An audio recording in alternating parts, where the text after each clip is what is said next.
Welcome back to the Backyard Horse Enthusiast.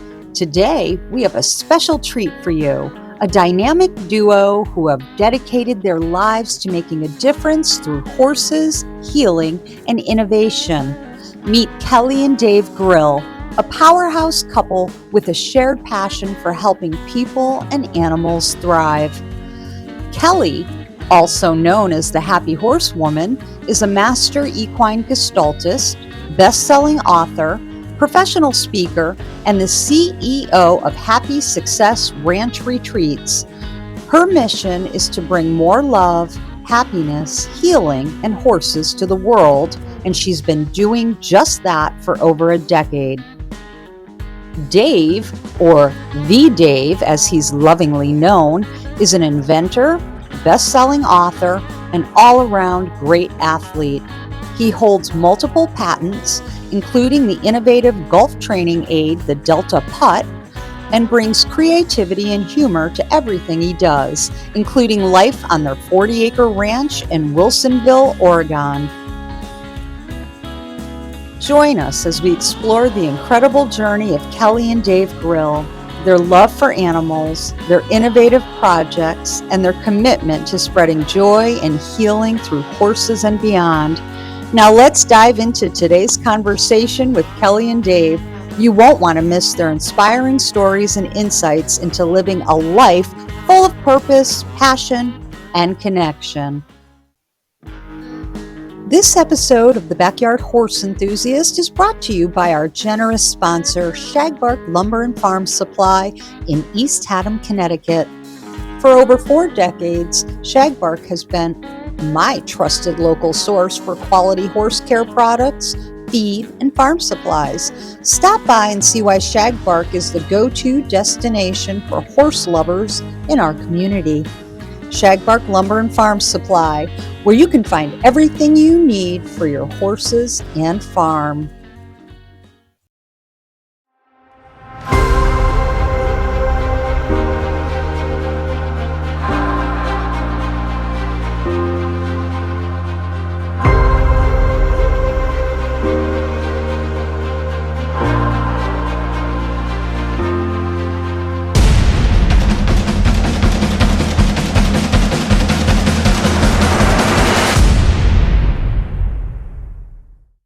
Go. Hello, Kellie and Dave. Welcome to the Backyard Horse Enthusiast. Thank you. We're honored to be here. So excited. Happy to have you. Happy to have you both. You're both inspirational for sure. And with that being said, my friends, let's dive right in. I love it. All right. So Kellie, you've been the CEO of Happy Success Ranch Retreats for over 11 years. Yes. And Dave, you run GSIX products, right? Six. What's the secret to balancing life as business owners while also caring for your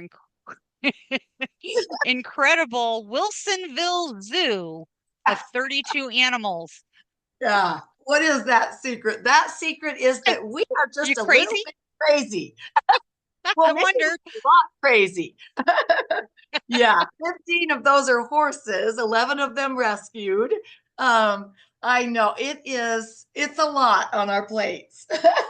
Dave is amazing. We actually have a gal who works in my office, but we basically do all the animals ourselves. So I guess we just call it our way to get our exercise every day, right? Who needs a gym? Yeah, instead of the gym, but they are actually set up pretty nice. We do hay rolls. I kind of consider them free-range horses. Yeah. They don't go in stalls. They've got a 120 by 80 arena that they can get out of the weather, but they can roam as they wish. And like Kellie said, we do hay rolls. So, it's not like every morning I got to go out and measure 2 plates of hay, things like that. Yeah. They, some of them are a little chubby, but hey. They got that, what is that? I'm not fat, I'm fluffy. Yeah. Well, you need a little extra in the colder months anyways. Exactly. And we are very blessed because we have 40 acres. So some of it's hay fields and then some of it's pasture. So they, they get to move around a lot, and they get to be, they get to be horses in their, in a real natural environment. And the covered arena keeps them dry and toasty and warm, and it doesn't have sides on it. So the wind does blow through and that kind of stuff. But it is, it's one of those things where we are, very fortunate that they're work, but they're not as much work as people who blanket them every day, or all of that. And then the dogs live in the house. Interestingly, the 4 dogs are almost the most work because they are, in the house, out of the house, in the house, out of the house. So, but we love them all. There's even 2 pet steers, Norman and Dexter, who are now 16 and 14. And we just can't believe they're getting that old on us. Yeah. Norman, tell how Norman came, just really quick. I had a friend at work ask, "Hey, Dave, would you ever want a cow?" I'm like, "What's the story?" So it was a guy, they had this calf that the mother rejected, and the farmer that had it was just going to leave it out in the field and let nature take its course, unless he could find somebody that wanted it. So I brought Norman home. What was he? 4 days. 4 days. 4 days old. I literally carried him in a dog crate in the back of my car, brought him home, and he is now, he's huge. Half Wagyu, half Black Angus, but he's right about 2,000 pounds. Yeah. But people think he's a bull when they see him. They're like, or is he a buffalo because he's brown? And we're like, no, he's just our Norman. And he's the sweetest, he never gives us any trouble. Never. Ever. And Dex doesn't give us any trouble. Dex came along because a little girl, you'll love this. A little girl got Dex because she got a paint cutting horse and she wanted to cut cattle with her horse. So Dex and the paint horse became best friends. So they were not going to do the cutting. They were just going to snuggle and be friends. So they said, okay, we're going to need to get rid of Dex because it's not working. And the little girl said, well, where does he have to go? And they said, well, he's going to probably have to go and become McDonald's hamburger. And she said, no, we can't have that. So they called us and said, does Norman need a friend? So of course, Dexter came along. So, and they love each other. They really do. They're best friends. So between the 5 sheep, the 2 pet steers, 15 horses, 4 dogs, 5 cats, and 1 little duck named Racer. Babble are great pet if you're hands-on with them. Yeah. They are absolutely wonderful. They're hilarious. They are. Personalities. Yeah. And we have the pumpkin patch, our front field we lease out for a pumpkin patch and Christmas trees, and our front pasture. And the people always have too many pumpkins. They don't sell all the pumpkins. And the pumpkins go to Norman and Dexter, and they eat these pumpkins like they are eating chocolate cake. And they go crazy for these pumpkins. So it's so cute to watch. And it's a natural parasite remover too. So amazing to watch. But I'll tell you what, they keep us busy, but they really are such blessings. And they're we have to prioritize because we have to get our work done too, because it's keeping the animals healthy and happy and fed, and then doing our work. Yeah. And find time to snuggle everybody too. Yes, there you go. I love that. So as a master equine gestaltist and a lifelong horsewoman, yes, what role do your horses play in the healing work that you do with clients? And are there any specific horses on your ranch that have become client favorites? Oh, that's so sweet. What a wonderful question. Well, so I love, and you know this already, that Gestalt in German means wholeness or flowing into form. So basically what these horses on this ranch, and I believe horses all over the world, want is for us human beings to be whole and to be happy and healthy and live our purpose and our passion. So, that the horses really are, and he will tell you, they are my sanity. They keep me so grounded. They keep me so alive. And I've had them ever since the moment I was born. I was born into a family with horses. And we had kind of some struggles as a real dysfunctional family of just my parents did get along and had some issues with depression and alcoholism and things. And the horses were my rescue. And they would just, they were just our best friends. I have a twin sister, so when I say they were our best friends. And I do, in this herd, we've got so many that do so many magical things. But we do have a couple of favorites. They are a father-son duo, and one of them is a Palomino paint, and he's got one blue eye and one brown eye named Ranger. And then his son is Rowdy, and he's a sorrel paint. We joke around that it looks like he fell in a bucket of white paint because he's got white paint on his belly and he's got white on his neck and a big blaze face. But they have done some healing work that is out of this world. In fact, Dave, tell a little bit about what Rowdy did for your heart. Yeah. Rowdy actually saved Dave's life, we believe. It was an amazing story. Yeah, I went out. Speaking of hay rolls, I was out feeding, and Rowdy and I are good buddies, but if it's me or the hay, normally hay wins every time. Yeah. But I went out this one morning and was doing the hay rolls, and he would not let me go into the arena. I dropped with the tractor, but when I went to the walk-through gate to pull off the wrap and whatnot, he got right in front of me. He put his nose right on my chest. I tried to go around him. It's like, Rowdy, I'm trying to get you guys fed. Yeah, and I was out there, and I said, Dave, is something going on with your heart? And it was actually before I was certified as an equine gestalt coach, but I knew something was going on. And he was like Velcro. His nose was Velcro to Dave's heart. And walk by me, reach out and like pull me back. So I'm like, I feel fine. Yeah. So my mother actually showed up and wandered out with Kellie, and they kind of distracted Rowdy while I finished up feeding. But excuse me, came in later, and I sat down on the couch, and it's like something didn't feel right, and I kind of started taking my own pulse, and my heart was beat, and then it felt like it was just like pausing, flatlining, yeah. And then it kicked back in. Like, hey, Kellie, come over here. And she was over in the kitchen. I said, come here a minute. And I go, feel my pulse. And so she sat down and felt it. And her head snapped. She goes, your heart is stopping. Yeah. And I said, we probably better get to the emergency room. Yeah. So she was a little panicked. I actually drove the car there. Yeah, there we go. The husband-wife driving thing. We got to the emergency room. And if you ever want to get through emergency line, just tell them you got a heart issue. It's like they fly you back in there. Yeah. It's a good trip. But they got me in there, and there was like 4 nurses, and the doc came in and they hooked me up to the monitor. And sure enough, it was beat. Flatline. It would flatline. And every time it would flatline, all the heads would turn to me and look like, is he still alive? Still alive? Then they'd kick back on. So, yeah. Anyway, there were a lot of things. I was really stressed out at that time.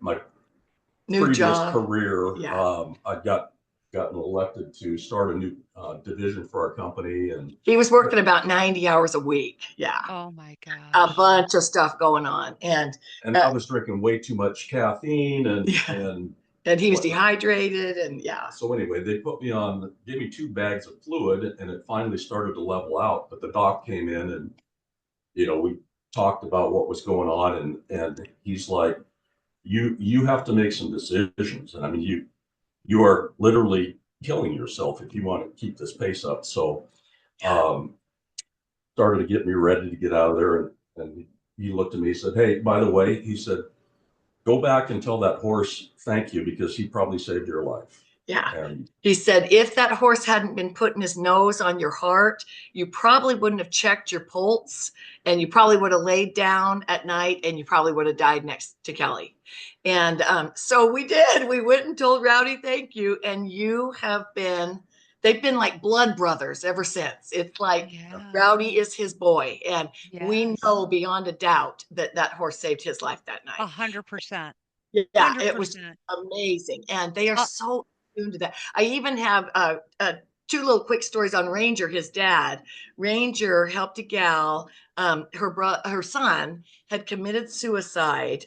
And this gal came to one of my retreats, and she walked in and she was like a broken, fragile little bird. And I literally thought to myself, what have I done having her come here? Oh, I don't know if we can do this. And she went in the round pen with Ranger and this Palomino paint, and he worked 4 hours with her in the round pen. And he sweated out of every pore in his body. And sweat was rolling down his hooves like he was having a hose on him, like a bath. And he cried tears out of his eyes and whinnied, just softly whinnied, like, oh, and it was him crying for her. And the magic he did in that round pen, she left the round pen, and the sun, it had been a little bit of a rainy day, and we were under the covered arena, and the sun started coming out, and the sun started glowing on her hair. She was a beautiful blonde lady. And the other retreat members said, "You are glowing." And it was like, and she said, "I feel like a new person." And it was like, it was just amazing. And then Ranger, another gal that he worked with one time, and you can't really say they do physical stuff, but I'll tell you what, the heart thing with Dave and Ranger, this gal had sciatica going all up and down her leg and her back. And she said, at this retreat, you're going to see me stand a lot because I have tried Eastern medicine. I've tried Western medicine. I've tried chiropractic. I've tried everything. And I can't get this sciatica to be good. And so she said, just bear with me. And so she did this piece of work on when she was a child, a young teenage girl. It was a piece of work that when she was babysitting a little girl, and this piece of work that she did, and it had bothered her whole life. So we're doing this piece of work, and she gets done and she feels healed from that piece of work, and she comes out just so happy. And as she's walking out on the kind of uneven ground in a round pen and into the arena, and she realizes that her sciatica is not hurting. And so we turn around and we watch Ranger, and he's limping on the same leg, same back leg that was the lady's. So then we let him out of the round pen, and he goes trotting off, and he's not limping anymore. And he rolls in the grass and in the hay, in the dirt. And we're like, oh my gosh, he took your sciatica with him, and now he's fine again. And sure enough, she has never had problems with that sciatic nerve anymore. And she just tells everybody who will listen that Ranger healed her, not only with this past trauma, but with this sciatica. Is it sciatic nerve it's called? And so it's just super cute. It's just amazing what they can do. And those two are like a father-son combo that are just knock it out of the park every time. And then we've got, of course, 13 others that knock it out of the park too. And we had one older mare, she passed away last May, that was 36 years old. She was a barrel horse, and she did poles and cutting and, all this stuff. And she was for the equestrian for the high school. And she was just an amazing horse. We got her at 12 as a brood mare. She's actually Rowdy's mother, but she would never step up to do the work. And we think it's because she was so tired from being so busy, doing trail rides and barrels and all the things she did in her youth, and then she was a brood mare. She had 3 babies. So not for us, she just had 1 baby for us, but it was just amazing she was the one horse that never stepped up. And we said, she's earned it. She can just be a horse. But all the others have stepped up. It's been amazing. Oh my gosh. I love that. And yes, what did Melissa say? What has she said? That horses are the best Reiki masters, right? Oh, And absolutely. when you have trauma, it's embedded. The body keeps the score. It manifests in different illnesses, disease, cancers. So they're amazing. They're Well, and amazing. here's an interesting thing. Tell about your cousin Michelle with Robert with his lung cancer. The 2 horses they just got. Yeah, they got my cousin married a guy, and we actually went to dinner with him, went out for pizza. And he's a doctor, radiologist, but he had this cough, and at kind of the end of the night, I said, "Hey, Robert, what? You all right? That cough sounds kind of annoying." Ended up he had lung cancer. Yeah. And I had lost my first wife to cancer when I was 4. She was 40 and I was 40. But Michelle confided, having gone through that process with, my wife, her husband, and I said, Michelle, just, you got to keep kicking the can down the road. They've come so far with cancer treatments and so forth. I know the diagnosis is not great, but you got to stay positive and stuff like that. He is still, that's got to be 7 years ago, maybe 7 years ago. Yeah. But they have a couple horses now. Yeah, they both were raised with horses, and they had gotten out of horses. And then she took one of my retreats, and she said, we might want to get back into horses. And they do horses. And Robert, at the wedding that we were at last with them, he said, these horses have healed me. He said, there's no doubt these horses have healed me. He was stage 4 lung cancer, and he is just alive and thriving, and they ride all the time, and they just play with them like big puppy dogs, and they even just bought a new ranch. And he obviously has gone through treatment. Sure.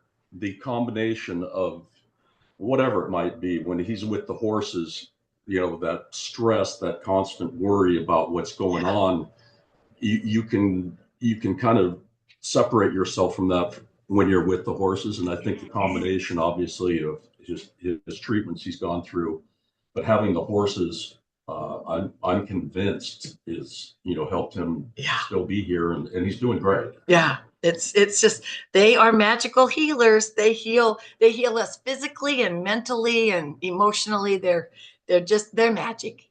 What can we say? Are. That's a beautiful story. And thank you. I love it. They are amazing. I love hearing this, and I'm not surprised by it, but yeah. So Dave, you are an inventor. You have multiple patents under your belt. I'm switching. We're switching gears. Yes. Can you tell us about one of your inventions, like the Delta putt, and how it helps golfers improve their game? And how does living on a horse ranch inspire your creativity? Love it. Well, let's start with the creativity part. When I'm out with the animals, it's, even though we're kind of efficient with it, but I mean, it's a good hour and a half that, you're out there in the mornings. And my typical routine is I will wake up, and I'm not one of those guys like just springs out of bed. I'll lay there for 15, 20 minutes, half hour. And a lot of times that my mind is like, okay, what's going on today? Oh, that idea.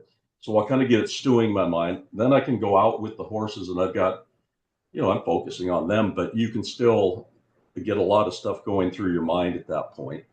And so that's probably when the creative stuff kind of pops in. And well, tell about when you went to Bandon, how you were so frustrated. I used to be a pretty good golfer. I played, junior competitive golf and played golf clear through college competitively. Then we, got married, got 3 kids. Golf kind of went by the wayside. I find it really, really frustrating, when you used to be able to do something at this level, and now you're like, a group of buddies of mine for like 20 years have gone to Bandon Dunes, which is one of the top destination resorts in the world anymore. It's down on the southern Oregon coast. Great golf courses. But went down there, came back, told Kelly, you know what? I think I'm just going to quit the game. It is so frustrating. It's challenging courses. And mainly my short game, the chipping and putting, just when you're not doing it, you're not very good at it. Yeah. It's really, what's the little famous saying? Drive for show, putt for dough.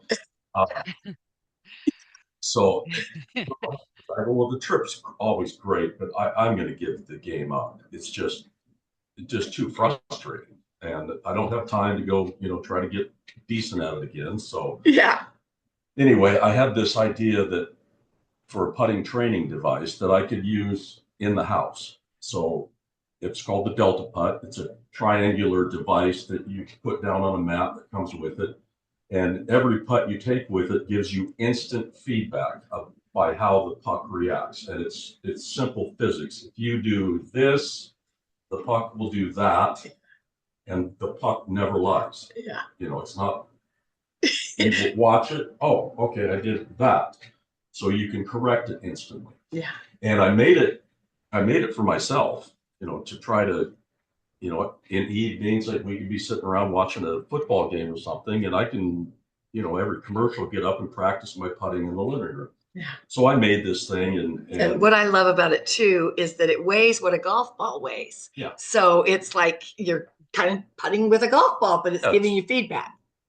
So I did decide, you know, I'm going to talk to my patent attorney, and I was actually had a meeting set up with her for another device that she had kind of put together. We were going to review it, and then she was going to submit it. That was a baseball, softball training bat. But I walked in and I took this little prototype I'd made, and I had a putter under my arm, and she walked into her office and she's like, okay, what's that? And I said, well, real quickly. And she had hardwood floors in her office. So I put this thing down and I made a couple putts with it. And she's like, I'm not a golfer, but, you know, I play some tennis. And she goes, I get that.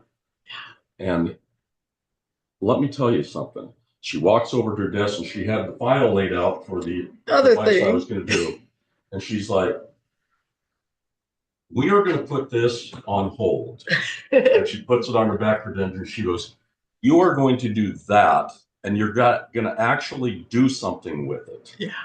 So I said, okay. And she'd done another device for me. And she's been a patent attorney for 30 years. Yeah, 30 so years. She's amazing. And, you know, I've seen her before, and she's like, don't even bother with that. Yeah, you know, it's going to be, you know, there's the other thing might be similar enough. It's not even worth the fight. So anyway, she said, you know, you're going to do that. You got to make me a promise you're going to do this. But she goes, the sheet cinch thing, she goes, you know, I absolutely love that. And I have a patent on that one. And this other device, she goes, yeah, I like it. But let me tell you something. No cussing. Yeah. No cussing. She cussed, but we'll keep it PG. It's a grand slam. She goes, sheet cinch, that is a home run. Yeah. But this is a grand slam. Yeah. I'll do it. But I have to brag on him. About 3 years ago, he had one of the biggest names in golf is Callaway, right? Callaway, and then they bought Odyssey putters, the #1 putter in golf. Yeah, and so Odyssey putters came calling. They called me and asked if I'd consider licensing the Delta Putt. So they have taken it, and so about 2 years ago, it all started, right? It all finally got all done, and so he is now got it licensed with the #1 putter in the world. Oh my gosh! Congratulations! So cool. It's a non-exclusive, so they have the rights to. They're doing their own manufacturing of it. Yeah, they have it done. And what we think is really cool is they still kept it named the Delta Putt, which we thought they'd change the name and all of that stuff. So it was been really cool. And wow. I said when all these little invention he invents and all these patents that he's getting, I said, I didn't know that I married Thomas Edison. He just keeps reincarnated. I love it. I just get bored and I have ADD and all these things pop in my head. Yeah, but it's so nice to have Karen, his patent attorney, because she tells him what she really thinks will go and what really is worth spending the money on, because patents aren't cheap. And as you know, Kimber, with all of our businesses are expensive to run and expensive to do. And like we were talking earlier, consistency is the key. So if you aren't consistent, everything could be really, kind of iffy. But staying consistent with things things is great. So it's been fun. He retired from his 25-year career of buying and selling scrap metal. After the horse did that with his heart, he decided he would retire and do the patents that he has. And we're launching his newest, well, it's not your newest patent, but we're launching the next one coming this year. And it's going to be the sheet cinch, which is all about keeping your fitted sheet tight on your mattress so that they don't get crumpled up under your body. I want it. Okay. I want it. Person we tell. Oh my gosh. It's so amazing. So needed. What is so interesting about it, Kimber, is that we thought it would just be residential people wanting it. But we have heard, especially hotels and motels, because you just pull this strap. It's like a cinch, like a saddle, but it's on a sheet. And you pull this strap that does not get seen, but you pull this strap and it tightens everything really nicely. You could tell it better than me, but tell about the medical and the hotels. Yeah, I think there's a huge market in the particularly geriatric where, nursing homes where patients can't get out of, they're in bed majority of the time. Bed sores are huge issues. Yeah. People with, paralysis.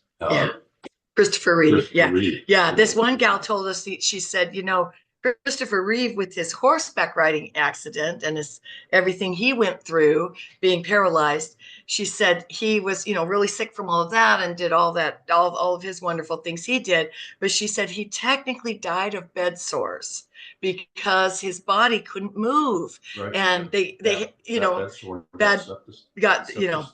and so that kind of thing, we've got friends in the medical field that are like, please, Dave, get this launched, because to be able to have it on a hospital bed or a nursing home or a home bed with people who are in bed a lot, it would be great. And then hotels and motels will save hundreds of thousands of dollars in hotel staff, because if you're green and you're not wanting to wash the sheets all the time, if somebody's staying for a few extra nights, they can just pull the strap and the sheets just get all perfect again, and then they make the bed and they don't have to take a lot of time on it. So it's exciting. It's going to be launched probably in the next couple of months.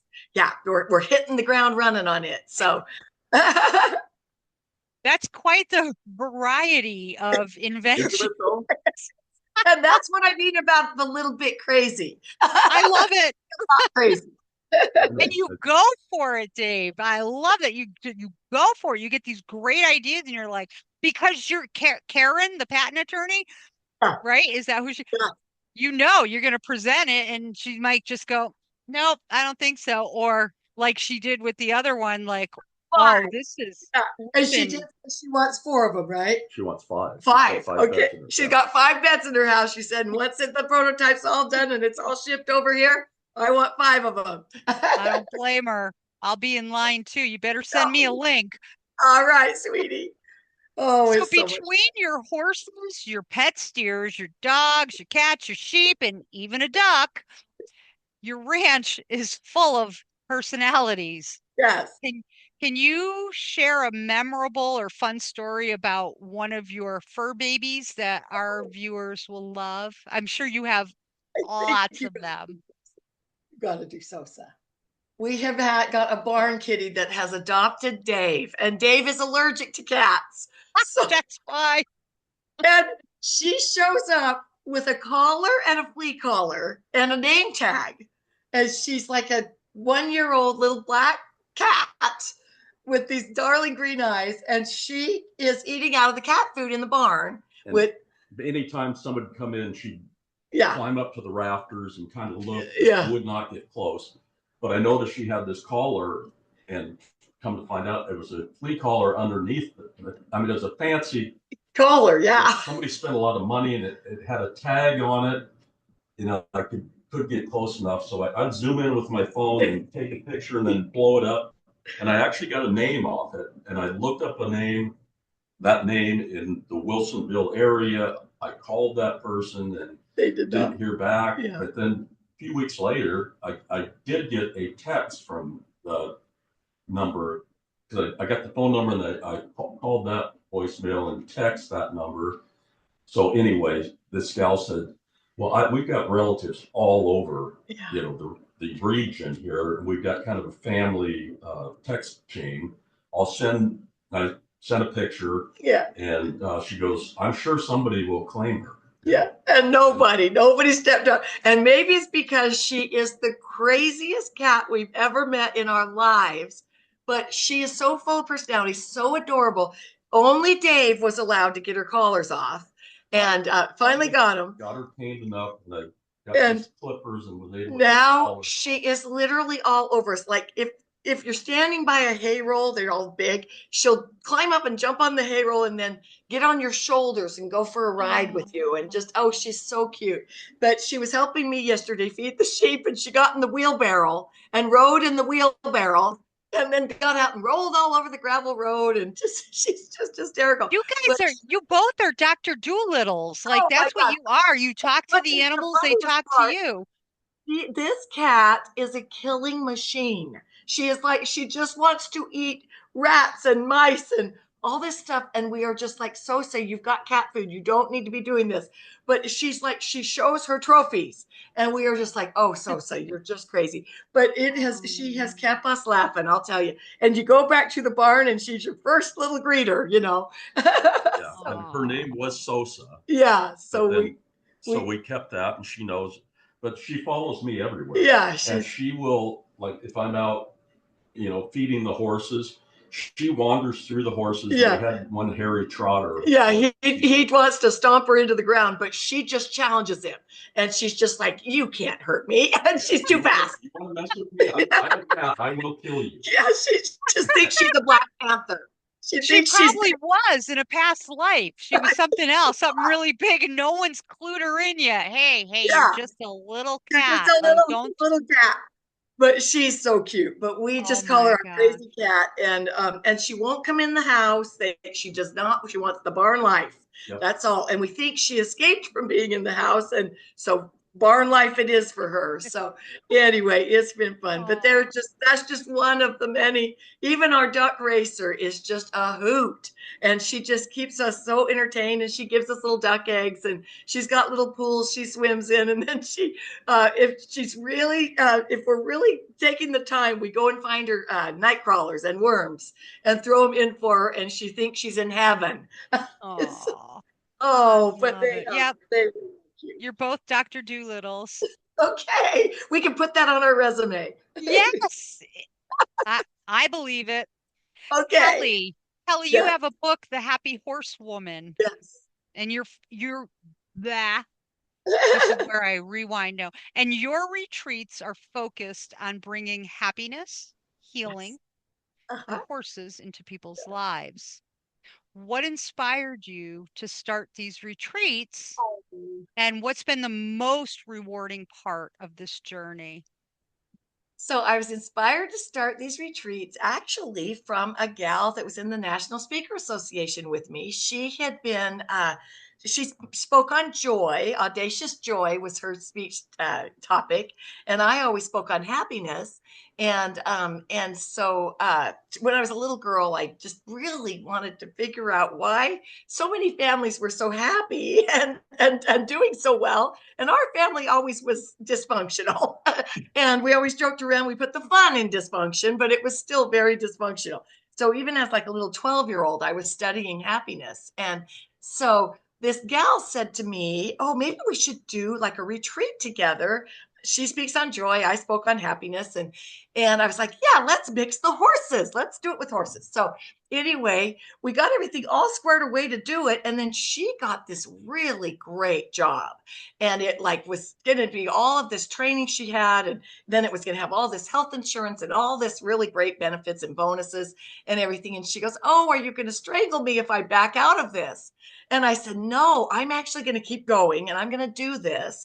And so that's what I did in 2014 is start Happy Success Ranch Retreats.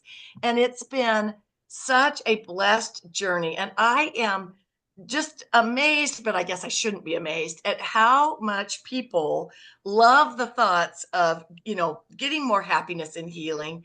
and also applying it with horses, and it's just been, and I got certified as an equine gestalt coach in 2020 during COVID and all of that stuff. So it's just been super fun to really do the deep dive into the healing with the horses after that. And I've had everything from, real estate agencies that have hired me to do even like a 1-day retreat where their team comes and we do team building and leadership and all of this kind of stuff, and on down to everything from women's groups to all of it in between. I've even got we've got a neighbor who's a roofer, and he wants to bring his team out and do a bunch with the horses. And I also am certified as an equine licensed as an equine facilitator, so I learned all of that stuff to do the team building and everything through Melissa Pierce. And so that's really fun too. So it's kind of a whole lot of tools in my toolbox now. So it's been fun. And it's, I'm not going to say it's not hard to keep your doors open, and Dave realized that as he, stepped out of his corporate job of buying and selling scrap metal for 25 years and then opening G6 products. It's like, wow, Kel, this is hard. And I'm like, it is. It's like, you got to just keep on going and figuring out ways to make the cash register ring and staying consistent, of letting people know you're there. Yes. Right? So do you do multi-day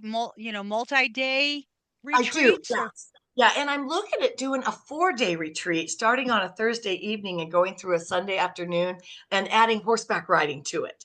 And there's a place here in the Columbia Gorge that rides to a waterfall. So I'm looking into doing that. And there's also a place down just kind of south of Newport on the ocean, on the beach, Oregon coast, that rides on the coast, that you ride horses on the coast. So I'm looking at doing where we would do the healing work here in Wilsonville at our ranch with all of my healing horses, and then horseback ride, at these other places. So we're putting that into play too, because I know that's kind of fun to do the riding and the healing. So we're looking at doing that.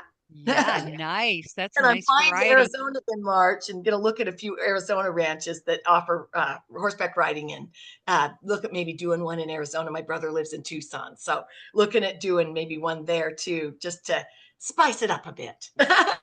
Love it. Thank you. Love it. And I've got the best cheerleader on the planet with Dave. He always cheers me on. And when I was doing my first retreat, I said, "Oh, I don't know if I can do this and fill it." And he said, "Kelly, I don't care if it's only one person that shows up. You give them the best 3-day retreat they've ever had and just go for it." And his best advice that he ever told me was to pick a date. He said, "You're offering retreats, pick a date, and then the universe and God and everything will all work to put it all together for you. Just move your feet." That's wise. the biggest thing, just in whatever business it is set a target date and do it. Mm-hmm. Whether somebody may not buy your product that day, or she may not fill the retreat, or whatever it is, but put it down and take that first step and get going. Yeah, because 100%. Even on that first retreat, I was aiming for 8. I got 4.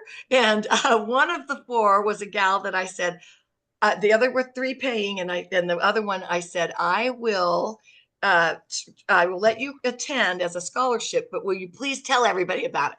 And she just told everybody. It was so great.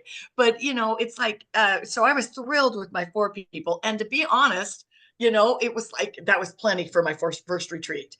And then now I been doing retreats long enough now that I pretty well have, not always a waiting list, but sometimes a waiting list, and that's nice. So nice. That's great. Nice. Yeah. And I'm going on my 11th year. So, it's all about keeping at it. Yeah. Yes. And Dave's right. Like just set that date. And if only one person shows up, that's one person, and you build from there. And it's word of mouth. And what's better than word of mouth too? Someone has a great experience. What's better? I would have loved to be that only one person at your retreat. Yeah. One-on-one. You'd be getting like so much bang for your buck. And now there's a waiting list, and they have to share it a little more. There you go. Yeah. I love that. Yeah, and it is, and entrepreneurship is kind of lonely. I mean, it's like we all, that's why I'm always so thankful we have Touched by a Horse in our herd mates, because we all have each other, and we all there's just such a love there, and we're like family. And we're this family in this club of beautiful equine gestalt coaches, and we all love each other and care about each other. And it's because entrepreneurship can be lonely. So that's why I always tell everybody, make sure you're connecting with networking groups, and that you're joining chambers or Business Network International, or just whatever floats your boat, but that you're getting out there, because it's, you want to be seen and heard, but you also want to create this community of people around you, because you're working hard and long hours, and it's all about just making sure that you feel connected. Absolutely. Relationships are key in business and in life. So Yes, yes. I do many of the alignable, they call them smart connects. And yes, I love them. And I've they're made wonderful. so many great connections outside of that hour where we do, it's like speed dating. We're like 7 minutes in a room, in a breakout room with each I love that. person. I And love then we're like feverishly writing down their name and like, okay, I'll send you a message, and let's, we meet for coffee. I love that. You just don't know where these things are going to bring you. But if you stay secluded and not putting yourself out there even a little bit, trust me, the first Smart Connect, I was like, what the heck am I doing here? Oh my gosh. Oh my gosh. And I had such a great time. I'm addicted to Smart Connect now. I love them. Well, and I always tell everybody too in business, it's never no, never. It might just be no, not yet. Because even Dave had a gal that was the front desk gal at his scrap metal company that he worked for 25 years, and she wanted to attend a retreat, but they were usually always in the summer months. And she had a softball superstar. Her daughter was just amazing with softball, so all these softball games would always clash with my retreat dates. But she kept saying, keep following up, keep following up. And on the 13th retreat, she was able to attend. And so, and I don't even know how much follow up I did, probably at least 20 or 25 follow up things, phone calls or texts or a card in the mail or whatever. And, and the fortune is in your follow up. And I love what Sandra Yancey of eWomen Network says. She says, your future and your fortune is in the follow up, because a lot of times the future of your business is in your follow up. If you don't follow up, you're not going to get the rewards that you need. So so that's true too. I would bet both of you are not easily thrown off course by a no. No, we're not usually. We're just kind of, I've always had a thick skin, even though I'm so emotional and so sensitive, but I've always had a thick skin when it comes to that kind of stuff. It's just like, either they'll do it or they won't. And then I just always think, well, they'll come back around, or they're not my, Yes. or they're not my client, and they'll go to Right. somebody else, or, but usually as in this industry, everybody needs healing at some point in their lives. And usually we're all works in progress. And usually it's a lot of things that bubble up in our lives. So sometime, somewhere, somebody will probably come back around. Yeah. So you just have to keep letting them know Absolutely. you're there. Yeah. My business coach Absolutely. used to always say, she'd say, it doesn't matter where you are. You can be making multi-millions, or you can be making, just a little bit of money just starting out as an entrepreneur. But she would say, just make sure that you're not hiding, and that you're getting out there, because people need to find you. And if you just can shout from the rooftops who you are, they will find you and they will hire you. But they got to be able to find you first. Yeah. That's So right. That's right. And sometimes it means sticking your neck out a bit and leaving your comfort zone. I mean, you know, 3 years ago when I started this channel, very quietly and slowly and a little bit, I had a lot of other things going on, but I didn't give it up. And, now it's not easy to now contact some people that I have looked up to that I'm like, but I'm doing it. I love it. And I'm leaving that comfort zone and I get like, and then it's time to interview them. And I'm like, what did I do? How did I get myself into this? I mean, who am I? You're excellent. I love it. But it does pay off and it feels good. And I like not afraid to hear no. It's okay. It could be a maybe. It could be another time. Right. But the answer is always no if you don't ask. Exactly. What's the hockey quote? The Wayne Gretzky. You miss all the shots. Never make a shot you don't take. Yeah. That's Yeah. You'll right. never hit the shots you don't take. I kind of found with the Delta putt, I've got a fairly large group of golfers that we play together, at our course, and it was interesting with the Delta putt. And they range from really good, plus handicaps to, some of them are, in their teen handicaps. And it was interesting because the first time I took the Delta putt out there and started showing it to people, all the low handicappers are like, "Oh, that's cool, but I'm a 2 handicap. I don't need that." But a bunch of those 10, 12, 14s are like, "I got to have that." Yeah. Well, over the course of a month, 2 or 3, it was really interesting because we all play together, and all of a sudden you see Don start making putts, and he's like, "That Delta putt is unbelievable." And over time, I've had a couple, scratch golfers come to me and said, "Hey, can I get one of those Delta putts?" Yeah. Don't tell anyone. Yeah. Yeah. Don't tell anyone. Yeah. Yeah. So it's just hanging around. Yeah. Getting it out there. Yeah. Everything's just exposure. And, interesting. Our country club that we belong to, Dave will golf usually on Tuesdays and Thursdays. He's been a little busy with his dad lately because Dave lost his mom last June, but so his dad's been a little lonely. So he's been we call Dave the Linus blanket in Charlie Brown. he's his dad's little blanket, a security blanket. But it's getting better. He's getting better. But it's one of those things where Dave will be golfing and they'll just in conversation say, "What does your wife do?" And Dave will say, "Oh, well, she's an Equine Gestalt coach." And they'll be like, "Oh, that is so cool." And then I can't tell you the clients Dave has steered my way just being out on the golf course.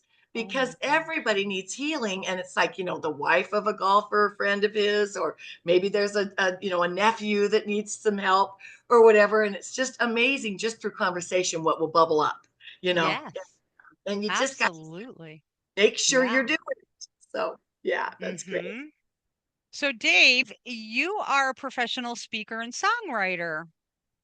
Songwriter too. Why not throw that in there? And a professional speaker. My goodness. How do you incorporate your passion for music into your life on the ranch? And do you ever serenade the animals?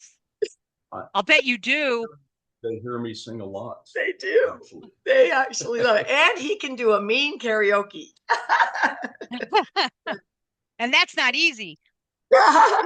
Yeah. How long is this podcast? I mean, forever, but, is this your real passion? Music? No, I am not a musician at all. I actually, from the time my kids were young, I dabbled in songwriting. And long story, but real quickly, and don't interrupt me because there's got to be Reader's Digest. Okay. Casey and Kellie were songwriters in Nashville. Yeah. Their brother, they professional songwriters. They get hits that were cut by Murray Osmond and I don't know, but anyway. Oh my gosh. Their brother was my center. I was quarterback. Brett was my center. He's my lifelong best friend that I met after we moved to Utah. And I knew that the girls were professional songwriters. And I was talking to Brett, and this was years ago, 96, whatever it was. I had written a song called Whirlwind Ride. I called Brett, and I actually sent him kind of recording of it. He goes, "You got to get that to my sister." So he put us in contact. I sent that to Casey and Kellie. Then Teresa got sick. Then my wife got sick in 98. She passed away in 2000. But then Kellie and I started dating. Yeah. It was a whirlwind. Oh my gosh. 6 years younger than me. So Yeah. I was 17, 18. I was 12 and had a crush on the quarterback. But yeah. they were 12-year-olds. So it's like I knew they existed, but it was like yeah. Yeah. So I send that song and they looked at it and they go, oh, this is, that's great. Keep writing. And if you ever, need anything, to critique anything, send it our way. So move forward. When Kellie and I got together, she was like, where is that song Whirlwind Ride? It's about a bull ride. It's about a bull rider. And it is such a powerful song. Yeah. So anyway, we pull it out, we tweak it a little bit. And then my son is doing a report on Lane Frost for school. Yeah. The bull rider that was killed. Famous bull rider got, hit by a bull and died in the ring up in Calgary, wasn't it? Yeah. And anyway, I was kind of helping him put it together, and then I see this guy's doing a national documentary on Lane Frost and bull riding. Yeah. So it's like we had gone in the studio. Buddy Jewell, who won Nashville Star. Yeah, before American Idol, Nashville Star came out, and Buddy Jewell was our good friend in Nashville, and he won. And I had said, Buddy, will you sing this bull riding song for us? And he said, I'd be honored. So he sang the Whirlwind Ride for us in the studio. So anyway, it's like I see this guy's doing the documentary. I find his number somehow. I call him, and I'm tell him the story, and I said, I got this bull riding song. He's like, oh, we're in final production, I've got the music all set.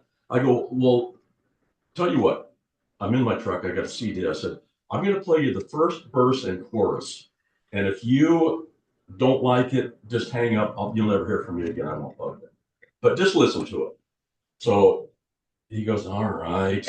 I hit play, and I'm holding the phone down by the speaker. First verse, chorus. I hit stop, and it's like, hello. Are you still there? Are you still there?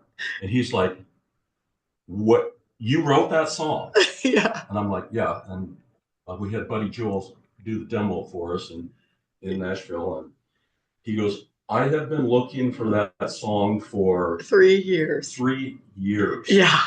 He goes, what do I have to do yet? I want that. So that is the theme song.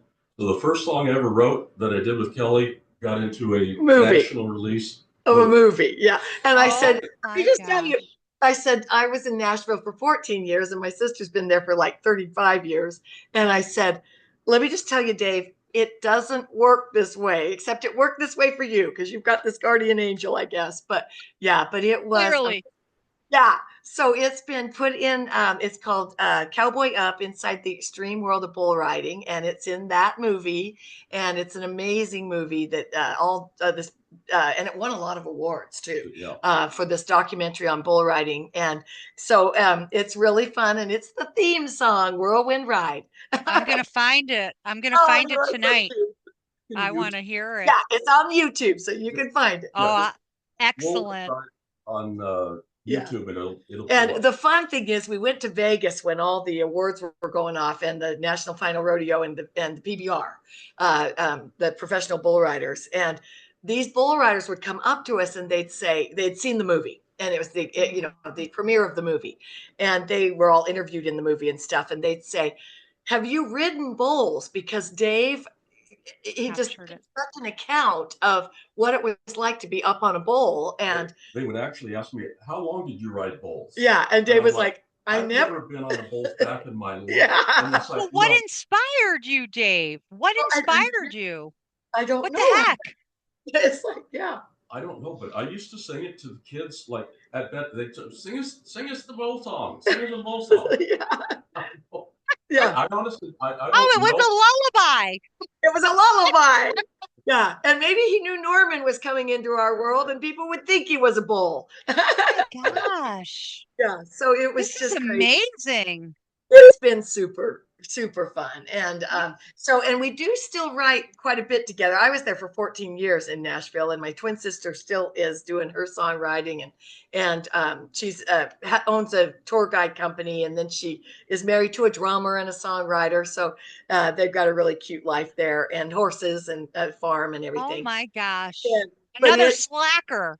another slacker. And so but we do dabble in it quite a bit. I mean, we just have files and files of song ideas, and we've done probably about, I don't know, 15 or 20 songs together that we've written. And it's just kind of a, when they bubble up, we do it. So yeah. And we've got a dear friend in Nashville who has an amazing studio with about 7 or 8 amazing professional musicians that we go in and songs and stuff. So yeah, and music. As a past signed artist, I get it. I love the writing process, and I love being in a studio. I just love it. I love the whole process of I was blown away because I don't, I couldn't read music. Yeah. But you take that into the studio and you tell them your melody, sing them your melody, and they like write the Nashville number system, and then they go in and play it. It's absolutely mind-boggling. Oh my gosh. Yeah, they're so gifted, and it's such fun. And music really is just just in our souls, Mm-hmm. So, yeah, it just absolutely. Music can make us all happy.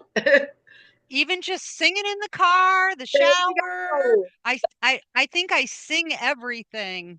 Yes. Love it. Most hours of the day because it makes my heart so happy. Kellie, we're going to just move into a little bit of a different direction for a moment. So you are a melanoma survivor of 13 years. Famous little shark bite, we call it. I don't know if you can see it on the screen, but I'll try to show you. Can you see that? I see it. I do. That's my famous little shark bite. That is an incredible journey of resilience. Not surprising, you two, but how has that experience influenced your approach to life, healing, and your work with horses? Oh, thank you. Yeah, it has really influenced my life. It came as a little blemish on my arm from horseback riding as a little girl in the hot Utah sun. Back then in the 60s and 70s, we didn't really have very good sunscreen except Coppertone #4, and it was just, or what was that white stuff you rubbed on your nose so you wouldn't burn? And so interestingly, I have a nurse practitioner gal that we believe saved my life. I had flown to Nashville to see my sister, flown back, and my left ear wouldn't pop. And it was just like, why won't my ear pop? And we knew I probably had some congestion or something. So Dave drove me up to Mount Hood to try to make it pop, and it wouldn't pop up there. So then we drove to the coast and tried to make my ear pop. And so finally, one Sunday morning, he goes, let's go to an urgent care and just see if they can give you some type of decongestant to dry you out and make that ear pop. And so we go, and this nurse practitioner named Kellie, I had to take my sweatshirt off, and because it was kind of a cold day. And so she goes, oh, I can get your ear to pop. We'll get you just a strong, medicine to make that pop. But she said, tell me about that little dot on your arm. And I was like, and I didn't even know she noticed my dot on my arm, so she could take my blood pressure. And I said, oh, I don't know. It's just like a little freckle thing and a mole. And she said, no. She said, I don't like the looks of it. And she said, has it been growing or changing color? And I said, both of those things. And she said, okay, I am going to get your ears to pop, but I want you to promise me tomorrow on Monday, you will go get a biopsy on your arm. And so so Dave was with me, and I said, okay, I promise, but I'm so afraid they're going to cut my arm. And she goes, oh, they're going to cut your arm, but we're going to see what this is. And so sure enough, I go get the biopsy. And interestingly, the skin doctor, the dermatologist, said, I don't think it's melanoma. He tried to ease my mind. And then I was out filling the water troughs of the horses later on, a couple days later, and he called. And he said, I was wrong. It's melanoma. We got to get you to an oncology surgeon right away and get that off. And especially because your husband's had one wife die of breast cancer, and we don't want anything weird with this melanoma. So he said it can travel through your blood or your lymph system. And so anyway, got it all off, got clean margins. It was such a blessing. They did have to skin graft it. And my cute oncology surgeon said, he's this cute little Japanese guy, and he said, okay, you're going to notice when you wake up from the surgery if I had to do the skin graft. And I was like, oh yeah, I could tell he had to do that off my hip because skin grafts are horrible, but very painful. But so thankfully they got clean margins. It wasn't real deep. So it looks kind of deep, like my little lovingly, we call it my shark bite. But I've had to go down to Salem at the Capitol building. They've had a few times where they were trying to ban sunblock in schools here in Oregon. We don't know why. They were calling it medicine. They were saying that they didn't want kids to be using sunblock. And so I had to go down and we had to talk to the representatives and everybody and say, please don't ban sunblock. Please, people can really get sick from the sun. And really, it could be really serious. And I had a gal who took one of my retreats. She was a 5-time breast cancer survivor. And breast cancer eventually took her about 3 or 4 years later. But I've told her about my melanoma, and she said, I'm more worried about your melanoma than I have been about my own breast cancer. So please, Kellie, get that off and make sure you have clean margins. But I didn't have to do any radiation or chemo or anything. It was just such a blessing. And so the day after we got the news that it was cancer and that I did need to get it off, Dave went and bought some white and red roses and took them to Kellie, the nurse practitioner. And he said, I believe you saved my wife's life just a couple of days ago because it is melanoma, and I think she would have left it because she didn't want to deal with it, and that she and I've already lost a wife, and I didn't want to lose another wife, and I also had adopted our kids, and so he was like, they don't want to lose another mom, and but I've also been the MC for the AIM Melanoma Walk that always happens here in Oregon. And I've also done a big fundraiser at Roll Off Farms that was the video for, I can't remember, the Roll Off family, whatever their names were, but they had a TV show. Little People, Big World. They had a TV show, but they had a melanoma event out there at their farm. And I was the spokesperson but I have even saved some animals from melanoma because they did some newspaper articles and TV spots on me. And we talked about how even Rowdy, our horse that saved Dave, he has a pink nose. And so I always put sunblock on his nose and because he's a paint. And so they were talking about how a lot of animals will get melanoma, and we raised awareness for that too. So it's been just a real blessing in my life, and that I've been able to share my experience with it. And I just tell people every year, July is my date that it came up. And so every year I'm always like, please use sunblock, use long sleeves, use hats, get in the shade, drink a lot and stay hydrated. But it's really became a mission of mine that I didn't intend, but it's been amazing to help people. And I had one lady say, my vet said that you really helped save my cat's life because it was a white cat with a pink nose that would lay in the sun in her house. And she took it in and it had a spot, and they took that little spot off, and it was melanoma on her cat. And she sent me a letter and said, I saw your spot on the TV news and I got my cat checked, and the vet said that I'll have my cat at least 3 or 4 years longer because of you. And so it was great. So, just it's all about awareness. And if you've got something that looks funny, get it checked out because it's not worth, sweeping it under the rug. Right. Yeah. I went through a similar thing in my early 20s. My shark bite is this big on the shin of my leg. So I get it. I certainly do. So thank you for that. Oh, thank you. Your home, your ranch is home to some incredible rescue animals. How do you go about rescuing and rehabilitating horses And what advice would you give to viewers that are interested in taking on rescue horses?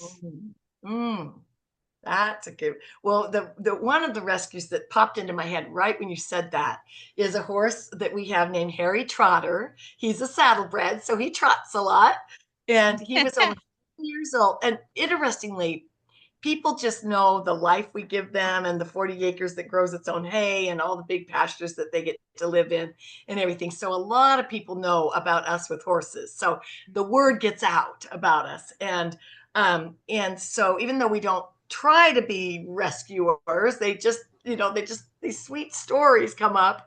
And this Harry Trotter was only 10 years old up near Seattle, and he was going to be put down. Nothing wrong with him, just a big love bug, rideable, no injuries, no nothing. But they didn't have a barn for him. And so they were putting down an old 38-year-old horse. And so they had the backhoe come in and dig 2 holes because they were just going to put him down also. And so we heard of this, and Dave was actually out of town. And I said, "Oh, babe, what are we going to do?" And he said, "Can they wait till the weekend and I'll be there and we can go up to Seattle with the horse trailer and get him?" So anyway, we were able to get him. And that horse, Dave, is he the most thankful horse? Oh, I mean, I guarantee he knows. I don't know if he knows he was going to go on the ground, but he knows that he went from a bad place to here. Yeah. Heaven. He is just a hoot. He's kind of like Sosa the cat as a horse. It's like he's just all over us all the time and just always thanking us and wants to know what we're doing. We're out there. What are we doing? What are you doing? What? I'll help. How can I help? And he worked with this gal. This one gal really needed to learn how to just rest and relax and just take a deep breath and not be so wound up all the time. She was just always really feeling stressed and really anxious. And so he was in the round pen one time and he was bumping into the panels and it was so unlike him. And he was just doing this anxiety look and he was just bumping the panels and acting all stressed out. And it was like, and we realized he was mimicking this gal who was feeling so anxious and so stressed out and so overwhelmed. And so then when she really collected herself and really got into her heart and really into herself, he calmed right down and she went in with him and he was just this big love bug with her. And she will still tell you to this day, she worked in one of Dave's golf booths with him. And she will still tell you to this day, that horse taught me so much about myself by bumping into those panels and just acting like he was so stressed out. And then he just got so loving and calm and everything. And she said, I still, every day of my life, think, don't be like that horse was acting in that round pen. Be calm like he did later when I collected myself and got into myself. So he's just been just a magical horse. He's just a big goofball. We just call him, and he's so tall. He's got such a long neck because he's a saddlebred that he looks like a giraffe, and he'll eat leaves sometimes off of the trees. And we'll say, "Oh, Harry Trotter, you're just a goofy giraffe." And he loves us to call him that. He just thinks it's so funny when we call him a goofy giraffe. Well, when we worm them, yeah, I mean, we have to get a step stool. Yeah, I have to get on he'll like stretch his neck up. He knows he's going to get the medicine, but it's like, all right, I'm going to make you work for us. You got to bring a stool up. I'm going to hold my head up like. He's at least 17 hands tall. He is so tall. But a neck like a giraffe. Yeah, but he knows he was rescued, and there are just so many stories like that. And and my thing is you'll never have a better breed than rescued. I mean, we have almost every breed here. I mean, we've got Mustang, we've got Appaloosa, we've got Paint, we've got quarter horse, saddlebred, thoroughbred. We have a polo horse a thoroughbred that came off the polo fields, that the rider was riding them and heard a pop and it was his hip. And he can still run and buck and play, but he just can't be on the polo fields anymore. So they were just going to throw him away, even though he'd been such a great horse. And his name is Chevy. And we just love him. And when we were walking to the field to go meet him, the owner said, he will not let you pet him. He's not going to come up to you. He's really hard to catch. You're going to need grain to get him. And we go walking up there, and he wraps his head in Dave's arms. and is rubbing all over Dave. And Dave goes, "We'll be taking him." And it was just so cute. And it's like he knew, didn't he? Yeah, he knew. And then the funny part is we were signing over the papers, and the guy is this really rich millionaire guy that lives in this area and has these big companies. And he signed over the horse, and I said, "Thank you. You just signed over your company to me." And he laughed and laughed and laughed. And I said, "No, really, you just signed over the horse." But there's certain special stories that'll come along. And I'll tell you, we could rescue 2 or 3 a week. I'll tell you, we get calls, and I try to figure out how to help people place them. And it's just so hard because you just don't know who to say yes to and who to say no to. And we know there's a lot of no's because we're plumb full. Yeah, right? yeah. We are amazed at Yes. yeah, and there's just such a need. So, I donate to horse rescues all the time, and because I know, we're kind of no room at the inn, but but the special ones that we have are just, and they're such a part of the herd. It's like our herd would not be complete without those 11. They are, and they're so grateful. And the other ones that we bought and that Dave gave me for my birthday or whatever, they are all so special to us and wonderful.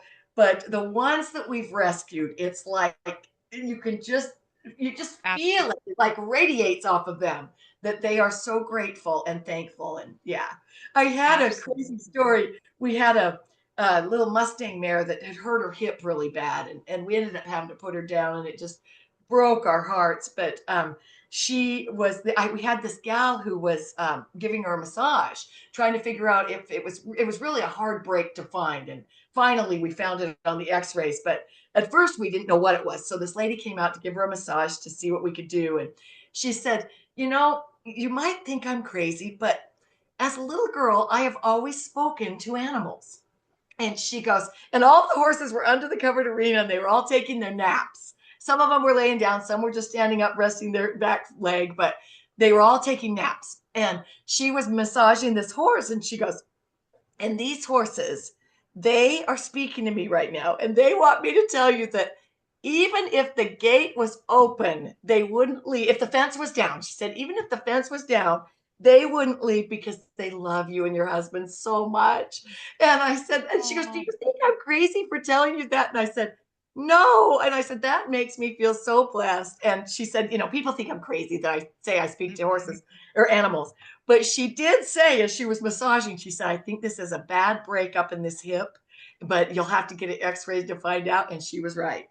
So I said she was right about the hip. So I think she was right about the horses. But we can feel that love. And they, even Dave, who's not as emotional as me, you really feel it, don't you? Yeah. They're happy. Yeah. We don't have an animal on the place that is miserable. Yeah, even our crazy Yeah, I'm sure. Everybody. I'll bet even the insects, the wild birds, the snakes, they're all like, the butterflies are like, "Come over here." Yeah, we like this place. I believe that. Absolutely. Oh, thank you. Well, we've got a couple more questions, guys. We're closing in. This has been great. And for anyone who's interested in retreats or anything, just click on that QR code above Kellie's head and it'll take you to their website, and you start there and go for it. And these are two beautiful human beings that I'm sure they'll be happy to answer any questions you have.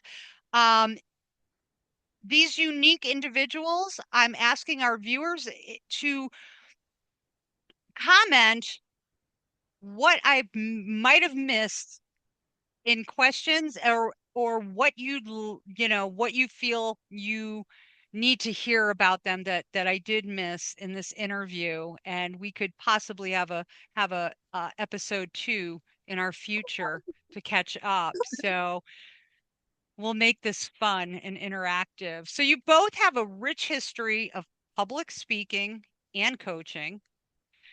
What's one message? I'm still blown away. Every time I do an interview, and I mention this in every interview, it's like I'm always like, wow, these people. What's one message or piece of advice you wish every horse owner, or even a non-horse owner, We shouldn't even call them horse owners. You know, Melissa will Horse smack lover. me. Horse lover. Horse lovers, what piece of advice do you wish every horse lover or non-horse lover would take to heart? A piece of advice. I've got one. I've got one. My dad always said when we were riding, my twin sister and I, Casey and I, when we would ride, he'd say, always expect the unexpected. And I've taken that into life too, because just when you think everything's smooth sailing, there could be, if you're on a horse, there could be a little bunny jump out and you're galloping along, or you know, that scary plastic bag that blows in the wind that every horse knows is a cougar. But also, you know, to expect the unexpected in life. I mean, Dave never expected his first wife to end up with breast cancer and pass away and leave him with 3 kids and you know, be only 40 years old. And then, you know, just even like me getting melanoma on my arm, or just all the different things we're dealing with. Dave's dad right now is having some real dementia issues. And, you know, it's just heartbreaking to see that. And so in life, you know, there's going to be such great stuff and really wonderful life events and memories, but you know, there is going to be the unexpected stuff, and you just have to keep getting back up, and it's going to try to knock you down, but you got to keep getting back up. Yeah That's a great question, but there's so many different things you can, you know, that I could answer that with. I think for me it would be, you know, just looking back at my entrepreneurship and stuff like that, I really wish, you know, when I did have some of these ideas, that I would have taken action sooner. You know, it's always like, well, don't wait around for the right time, you know, necessarily. It's like when Kellie first got her LLC and was going to do the ranch retreats, we were leaving her attorney's office from signing all the papers and stuff. And that was officially, okay, she's in business now. And I'd never put much pressure on her, but I said, okay, when is your first date? And she like burst into tears. Yeah, I can't do this. Oh, the pressure was on. Pressure was on. Yeah. Pressure was on. Yeah. And you're right. Just, you need to do things fast. Yeah. You know, it doesn't have to be fast. I mean, you've got to be ready, prepared to do it, obviously. But, you know, what may have been if I would have done, you know, one of the inventions sooner. Yeah. But then again, you know, if you had, that would have changed everything moving along. Yeah. But I just say, you know, if you've got an idea for a business or whatever it's going to be, don't wait on your dreams. Just take that first step. Yeah, take that leap of faith. Yeah. And then we talked about it earlier, be consistent about it. It don't have to be a big step. Take the first step. Yeah. But be consistent. Take baby steps every day, and then pretty soon you're going to stride out, and great things will happen for you. I love that. I love that. Reminds me of, there is a little quote that says, worry is belief without evidence, and faith is belief without evidence. So we might as well just have the faith and just go for it. Amen. And not be worried. Yeah. I love that. Indeed. Thank you for that. Okay. And finally, guys, thank you so much for being here. But what's next for both of you? I giggle because I'm like, oh my gosh, there's got to be a lot. Are there any exciting projects or dreams that you're currently working on, or that you might want to share with us? Well, my current project that I actually have a partner in this, and it's not this partner. This partner's cheering me on from the sidelines, but I am writing my 7th book, and it is my autobiography of all things. It's going to be a memoir, and it's about my crazy life, because there are stories we haven't even scratched the surface, girl. of my life. And so I'll tell people stories and they're like, this should be a book. And I'm like, okay, I'm going to write my life. Just even if my grandkids just read it, I'm going to write my life. So so the guy who helped us write our very first book, Send Me a Sign, our love story, he is going to be my co-author, Doug Bender. And he is all raring to go. So he's like, let me know when you're ready. So I've got all my chapter titles written, and we are going to work full speed ahead this year. He just had 2 little twins, so he's been really busy with his wife, but he's ready to go. So that's what I'm doing. What are you doing? Well, the sheet cinch thing, sheet straightener and keeps tucked in.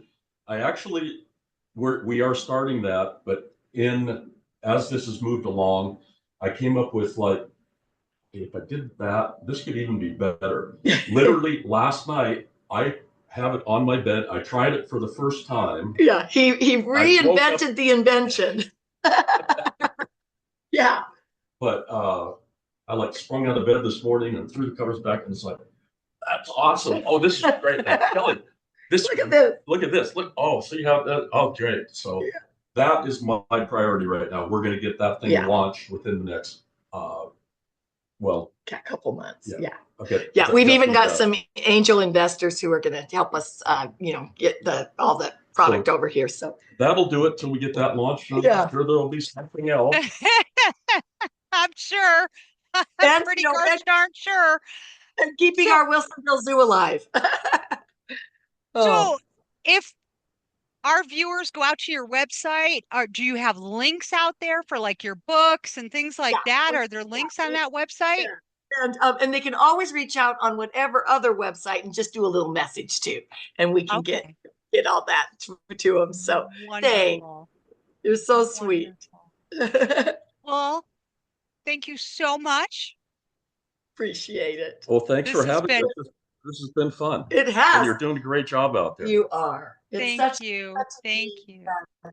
And we are honored and blessed to have been asked. And thank you for asking us together. It's so fun. One time we did a really fun speech together, and for this big women's group over at the Oregon coast at this big hotel. And we were on stage together, and it was so much fun. And the people came up afterwards and they were like, you two are fun together. And we're like, yeah, it's been a great union. So I had a feeling. I did. I'm like, no, I need them to get, and you're both just so dynamic and you're great together. And you both have great energy. So of course I would have you both on. Absolutely. This has been my pleasure. I can't wait to catch up soon, and good luck with that memoir, and good luck with the sheet cinch. Yeah. Cinch it up like a saddle. And I told Dave, I said, maybe one of our slogans should be, because crinkles should only be in French fries, not your sheets. Nobody wants to wear sheets.